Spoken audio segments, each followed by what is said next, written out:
മൂവിയാണ്. Cliche experience ഒന്നുമില്ല, എല്ലാവരും തന്നെ അഭിനയിച്ചിട്ടുണ്ട്. 96 മൂവിയൊക്കെ നമുക്ക് കണ്ടിട്ടുണ്ടായിരുന്ന ഒരു സമയമുണ്ടല്ലോ, അത് കഷ്ടപ്രണയത്തിൻ്റെ ഒരു ഇങ്ങനത്തെ കഥകൾ നമ്മൾ പലതരത്തിൽ കണ്ടിട്ടുണ്ട്. നല്ലൊരു മൂവിയാണ്, നല്ല എക്സ്പീരിയൻസ് എസ്തെറ്റിക് ആയിട്ട് മൂവിയാണ്. ക്ലീഷ എക്സ്പീരിയൻസ് ഒന്നുമില്ല, എല്ലാവരും തന്നെ അഭിനയിച്ചിട്ടുണ്ട്. പിന്നെ റോഷൻ കുറച്ച് എല്ലാ ടൈപ്പ് ഓഫ് സൺസ് അല്ലെങ്കിൽ നല്ലൊരു മൂവിയാണ്, എല്ലാവരും തന്നെ അഭിനയിച്ചിട്ടുണ്ട്. റൊമാൻസ് കോമഡി ഫീൽ ഗുഡ് മൂവിയാണ്. ഒരു 96 ഒക്കെ പോലത്തെ ഒരു 96 മായാനദിയൊക്കെ പോലത്തെ ഒരു പടമാണ്. 96 മായാനദിയൊക്കെ പോലെ നല്ല മൂവി അത്രയും അതുപോലത്തെ ഒരു റൊമാൻറ്റിക് മൂവിയാണ്. എല്ലാം കൂടി നല്ല മൂവിയാണ്, എനിക്ക് ഇഷ്ടപ്പെട്ടു. ഒരു ക്ലീശ മൂവിയല്ല, നല്ല എക്സ്പീരിയൻസ് ആണ്. പ്രതീക്ഷയെക്കാട്ടും ഉണ്ട്, എല്ലാവരും തന്നെ അഭിനയിച്ചിട്ടുണ്ട്. വലിയ നെഗറ്റീവ് ചില ശരി തെറ്റുകളുണ്ട്, എന്നാൽ ചില തെറ്റുകളുണ്ട്, എന്നാലും നല്ല മൂവി.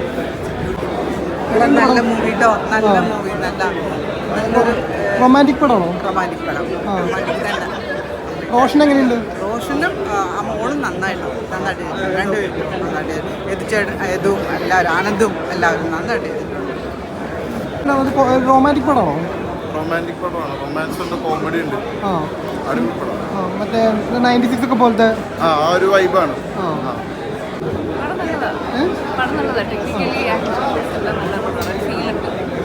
റൊമാൻറ്റിക് ആണോ? റൊമാൻറ്റിക് പഴയ കപ്പിൾസ് ഫീലും കാണുന്നത് എങ്ങനെയുള്ളൊരു പടമാണത്? നല്ല ഒരു നമ്മുടെ കഷ്ടപ്രണയത്തിൻ്റെ ഒരു പെട്ടെന്ന് കുറച്ച് നല്ല അവസാനം നമുക്ക് കരച്ചിലൊക്കെ വരും. നല്ല ഫീൽ കിട്ടും, നല്ല ഫീൽ കിട്ടും, പ്രണയിച്ചിട്ടുള്ളവർക്ക് നല്ല ഫീൽ കിട്ടും. ഭയങ്കര സ്വീറ്റ് പടം, നല്ല രസമാണ്. അത് കുറേ കാലമായില്ല നമ്മൾ ലവ് സ്റ്റോറിയൊക്കെ കണ്ടിട്ട്. നല്ല, പിന്നെ എല്ലാവരും നന്നായിട്ട് അഭിനയിച്ചിട്ടുണ്ട്. ഭയങ്കര സുഖമുള്ള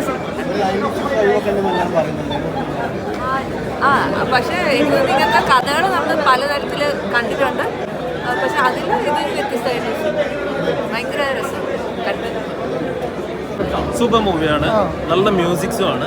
പിന്നെ എന്ന് വെച്ചാൽ ഒരു ചെറിയൊരു കഥയാണ്, ഒരു ത്രൂ ഔട്ട് ഒരു വൺ ഡേ ഒരു ദിവസം നടക്കുന്ന ഒരു കഥ കൂടിയാണ്. അപ്പോൾ എന്താ പറയുക, ഏറ്റവും അവസാനം നമുക്കൊരു മെസ്സേജ് പേഴ്സണലി എനിക്ക് തോന്നുന്നൊരു കാര്യമാണ്, ഭംഗിയുള്ളത് എന്തും അതുപോലെ തന്നെ നിലനിൽക്കട്ടെ.